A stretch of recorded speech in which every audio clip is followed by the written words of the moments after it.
Leide, muito bem-vinda. Agradeço que você aceitou o convite para nos falar sobre mães psicopatas. Eu que agradeço, doutora Júlia, a oportunidade e o convite. Gratidão. Obrigada. Leide é estudante de psicanálise, né? Psicanalista em formação. Então, por favor, Leide, como é uma mãe psicopata? Então, elas são mulheres psicopatas, né? As mulheres psicopatas têm a mesma características que os homens psicopatas. Porém, quando elas se tornam mães, elas entendem que os filhos são uma extensão dela, que eles nasceram para adorá-las e obedecê-las incondicionalmente, sem questionar para o resto da vida, né? E para o filho viver uma situação assim, que ao invés de amor é uma manipulação que eles recebem a vida inteira, fica muito difícil perceber que não é superproteção, que é uma manipulação, não é? É muito difícil para um filho aceitar, é muito doloroso aceitar que essas mães psicopatas são incapazes de amar.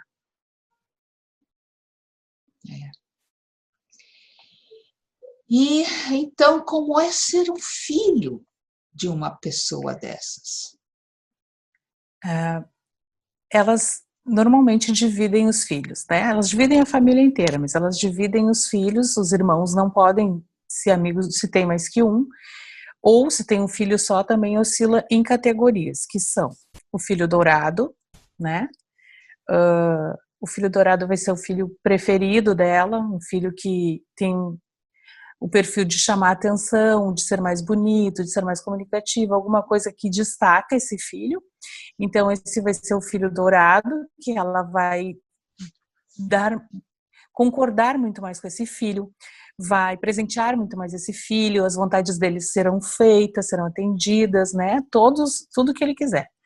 O filho bode expiatório, que esse filho tem como característica afrontar mais essa mãe, né? Tem uma personalidade mais forte do que os demais, então ela não gosta dessa discordância, e aí esse filho vai levar culpa por absolutamente tudo, né? Vai ter que ceder a todos da casa e vai levar culpa por absolutamente tudo, até pela doença de alguém na família. Tipo, se alguém adoeceu é porque esse filho incomodou, porque ele teve algum comportamento inadequado, então a culpa sempre vai ser dele por qualquer coisa. E o filho invisível, que é um filho que para ela não serve nem para ser exaltado, nem para levar a culpa de todas as coisas. Ele simplesmente está ali, mas ele não serve para ela para nada. Então ela nem o vê. Por mais que esse filho se esforce, né, em agradar essa mãe, quando criança principalmente, escrever cartinhas de amor, fazer um desenho, qualquer coisa para ela não se interessa. É tudo, o filho fracassa em todas as tentativas de chamar a atenção dessa mãe, o que é muito difícil também, né, para esse filho. Mas vale destacar que entre todas as categorias, o dourado, como o bode expiatório, como o filho invisível, nenhum tem o direito à individualidade. Todos devem seguir sobre a manipulação e o domínio dessa mãe.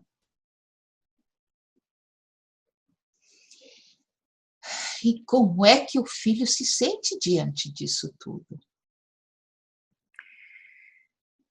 Olha, essa é, inclusive, uma das primeiras maneiras de perceber se a nossa mãe tem esse problema ou não. Porque é muito, numa sociedade como a nossa, em que a mãe deve ser santificada, é muito difícil para um filho contar dos problemas com a mãe, né? Quase ninguém acredita. Mas uma das primeiras coisas que é importante do filho observar é como se sente fisicamente ao chegar perto dessa mãe. Porque é uma mãe tóxica, é uma mãe abusiva. Então ela causa desconforto, né? Já sente palpitação, já dá uma crise de ansiedade, dá tremor, dá enjoo, o filho já entra fisicamente num estado muito ruim, assim, o corpo já avisa que alguma coisa ali não tá boa, né? E a gente tende a não valorizar isso, porque é a mãe, né? Então a gente acha que, nossa, que somos os horríveis por sentir assim diante da mãe. Mas a mãe causa isso.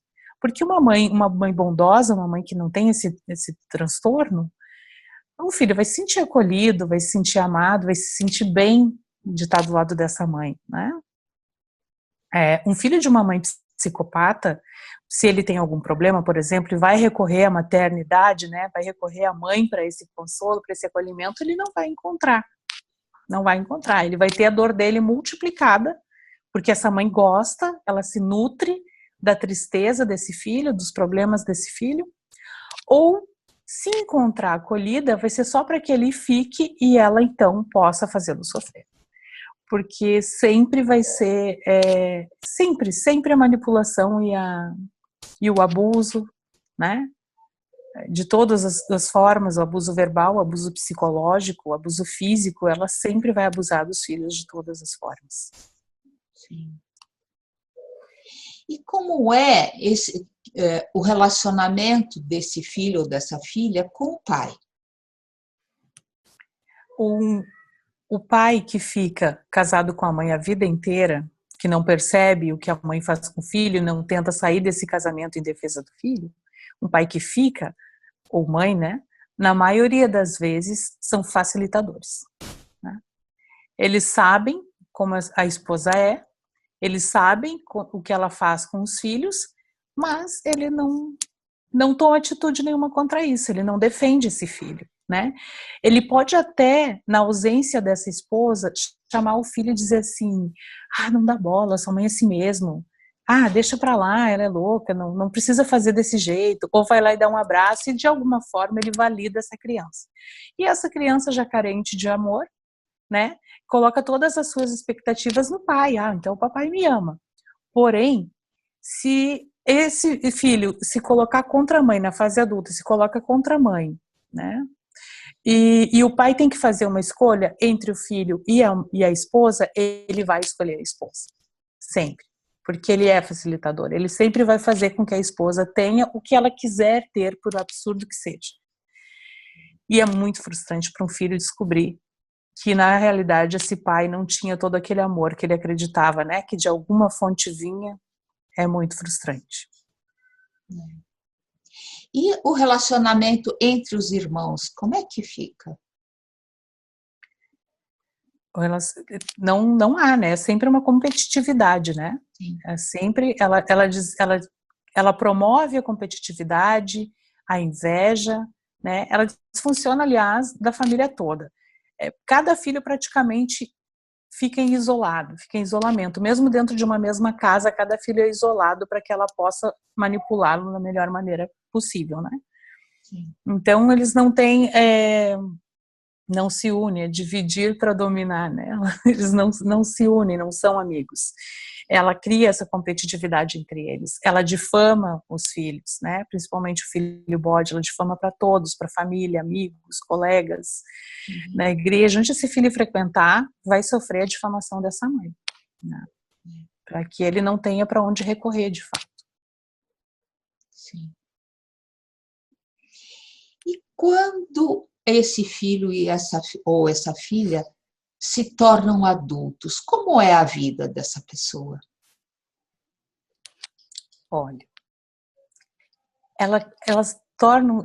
eles não crescem, né? Eles continuam muito infantilizados emocionalmente, né? Se o filho trabalha, elas permitem que o filho trabalhe, porque tudo depende da permissão delas, né? Tem que ser uma obediência cega, inquestionável. Se ela permitir que esse filho trabalhe, ela usa inescrupulosamente do dinheiro desse filho. Ou ela não permite que o filho trabalhe, ou incentiva que não faça, né? Manipula para que ele não o faça. Tipo, às vezes ela fica cobrando desse filho, não arruma emprego porque é preguiçosa, porque é acomodada, porque fizeram macumba para não conseguir emprego nenhum e tal, e o filho vai ficando... Mas se esse filho arruma um emprego, esse emprego não é bom o suficiente para esse filho. O salário é muito baixo, a função é muito ruim, é humilhante, o filho devia conseguir alguma coisa melhor, porque sempre as expectativas delas são extremamente elevadas, né? Tem que ser, né, para que o filho não consiga atingi-las, né? Ou o filho fica sempre dependente dela. Depende dela para tudo, né? Emocionalmente, financeiramente. Ela controla toda a vida desse filho, né? Porque quanto menos independência o filho tiver, mais ele fica sob o domínio da mãe. Mais é difícil para ele, quanto mais em isolamento ele tiver, em isolamento social, mais difícil fica para ele ver que aquela mãe, que aquilo não é um amor materno, não é uma superproteção, né? É uma manipulação de fato. Então ela vai isolando e tornando aquele filho cada vez mais dependente em todos os aspectos dela.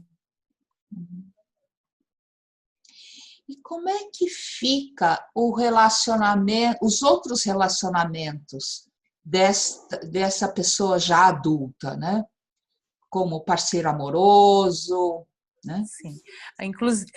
Vale acrescentar que, inclusive, a mãe, para as outras pessoas na sociedade, ela tem uma persona perfeita, né?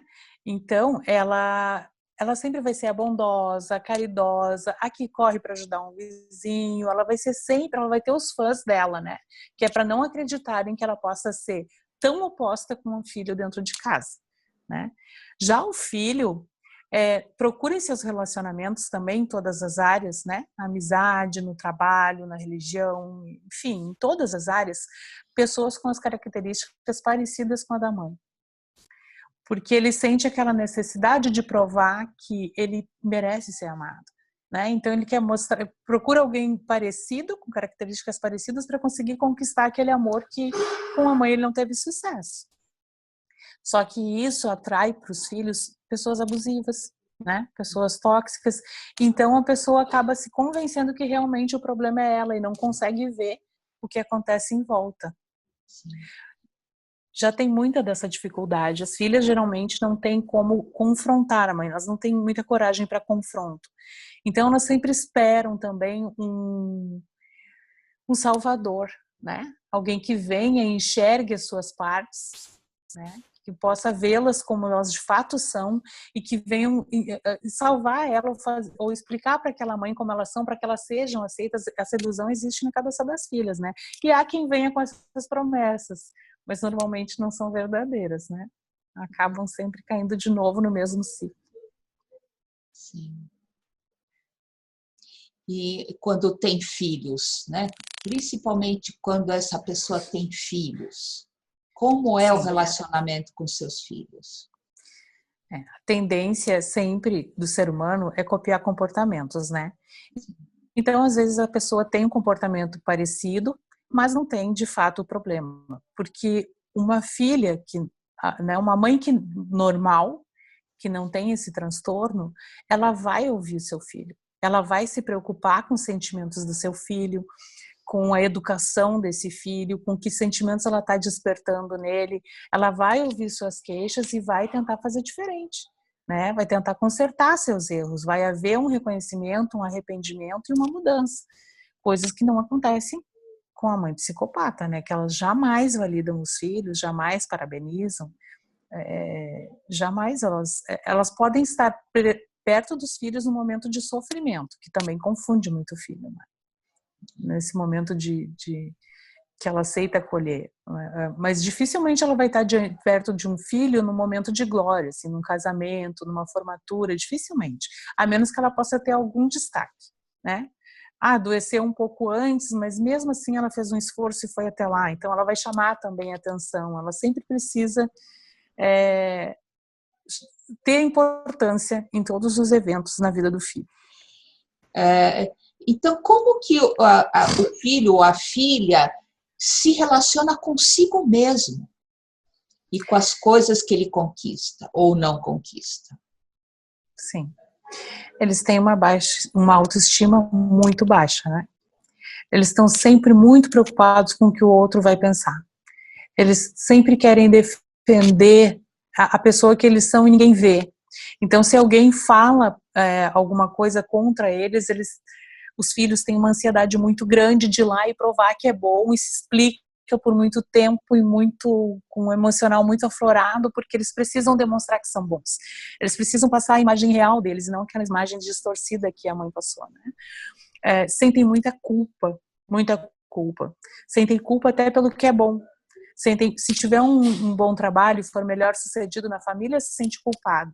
Sente culpado se for comprar um carro, pensa em comprar um carro zero, tem condições, mas não, vai se sentir culpado porque a mamãe não tem, o irmão não tem. Então, sente culpa até pelas conquistas, né? Por colher os frutos do seu próprio desempenho, né? Sentem culpa por tudo. Tem sempre essa sensação de não merecimento, né? São muito perfeccionistas porque, tipo, eles precisam ser o melhor possível, né? E nunca é bom o suficiente para que eles tenham um mínimo de aceitação para quem eles estão fazendo aquele trabalho, né? Para quem eles estão atendendo, né? Servindo. Então é sempre esse perfeccionismo ou a procrastinação, porque eles têm tanto medo da falha que preferem nem tentar, né? Não sabem lidar com esse sentimento de falha. Sim.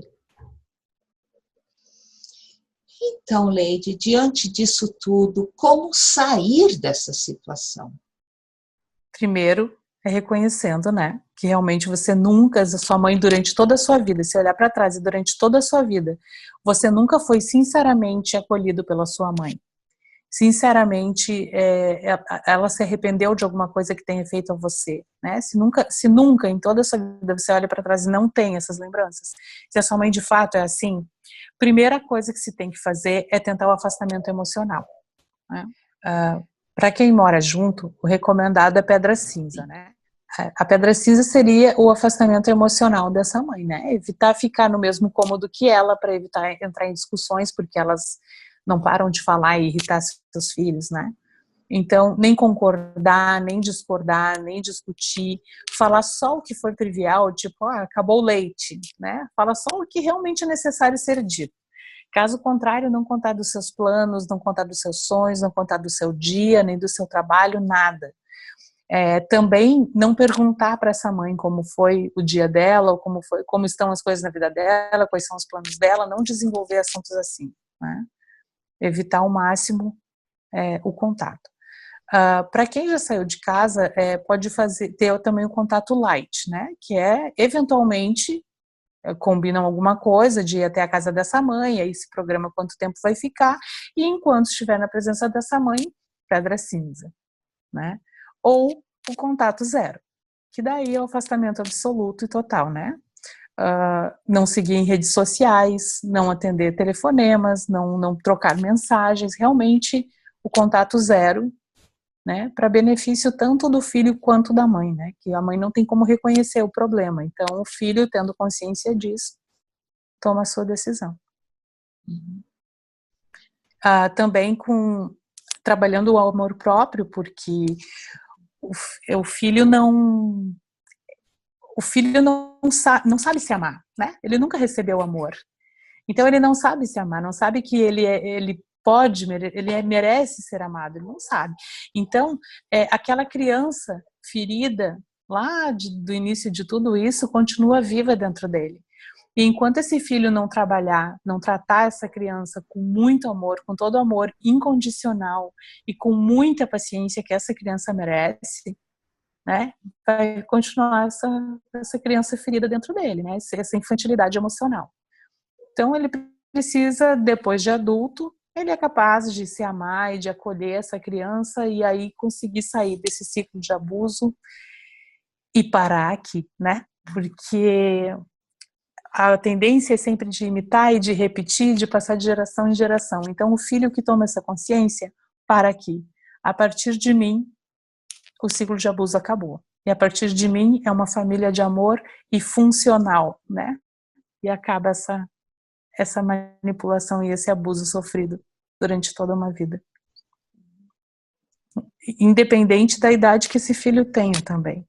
Porque muitas filhas vêm a saber já com 50, 60 anos. Vêm a descobrir o que a mãe tinha. Algumas filhas descobrem isso já morando em outro país, por exemplo. Geograficamente está distante, mas emocionalmente continua dependendo da aprovação da mãe. Algumas filhas, a mãe até já falecida e elas precisam desse desligamento emocional, porque é tanta toxicidade a vida inteira que isso fica na mente da filha, né? Essa voz continua não merecendo, não podendo ser amada, né? Essa voz negativa continua. Então é preciso trabalhar tudo isso, né? Procurar terapia, procurar conhecimento sobre o assunto para conseguir se libertar, mas é possível. É possível ser feliz. Que bom, Leide. Isso é muito importante, essa mensagem, esse esclarecimento, como você disse, porque só sabendo o que é que a pessoa sabe o que fazer para se curar disso tudo, né? Exato.